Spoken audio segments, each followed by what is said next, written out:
Pemirsa, 5 aparatur sipil negara pemerintah Kabupaten Sumba Timur, NTT ditetapkan sebagai tersangka. Penetapan tersebut terkait kasus dugaan korupsi di Dinas Pendidikan Kabupaten setempat.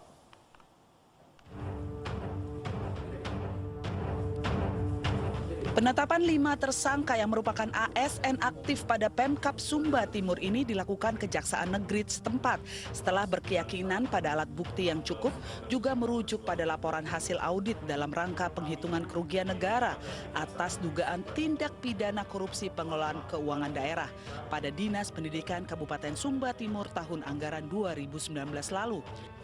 Hasil audit ditemukan kerugian negara mencapai lebih dari 7 miliar rupiah.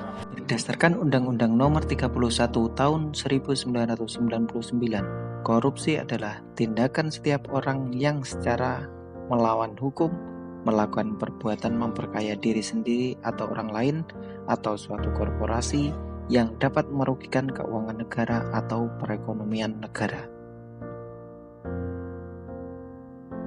Banyak aspek yang mempengaruhi perilaku korupsi, antara lain sifat tamak atau rakus, moral yang kurang kuat, gaya hidup yang konsumtif, keluarga yang mendorong seseorang untuk berperilaku korup. Ada hukum yang masih sangat lemah dalam pemberantasan korupsi, monopoli kekuasaan juga merupakan sumber korupsi, dan lingkungan sosial yang juga mempengaruhi seseorang untuk melakukan korupsi.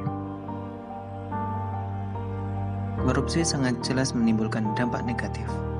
Beberapa di antaranya adalah korupsi menghambat pertumbuhan ekonomi dan mempengaruhi operasi bisnis, lapangan kerja, dan investasi.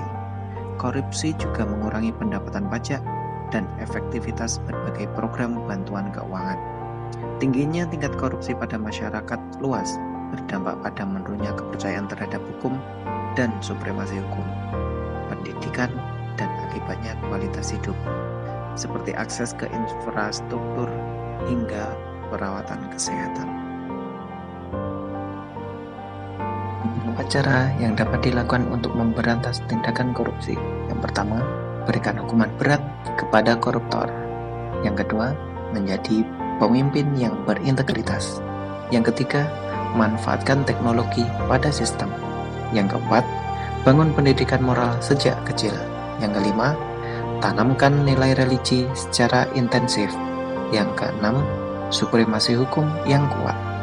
Dan yang ketujuh, menutup celah internasional. Demikian paparan analisis kasus etika publik. Terima kasih.